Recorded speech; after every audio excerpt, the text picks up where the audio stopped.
मिट्टी है ना, पानी ऊपर से दिया इसे हैवी हो गया। मिट्टी सख्त हो जाती है ना, ये भी देखिए, ये भी खीरा ये छोटा। ये चाचू क्यों लगाया हुआ? ये मैंने इसलिए लगाया हुआ है, ये इसको एयर लेयरिंग कहते हैं।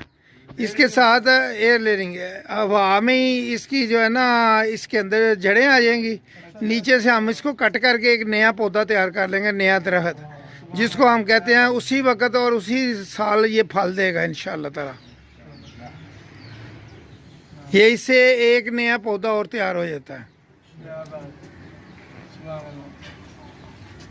अब देखो ये हाँ, ये मौसम अब तो अमरूद का ही है, सीजन ही इनकी का। ये चीकू का प्लांट है, ये वाला। हाँ, ये चीकू लगे हुए हैं ऊपर। चीकू, चीकू से याद आया, कीचू, पता कीचू नहीं लग रहा, चीकू ब्राउन कलर के यार।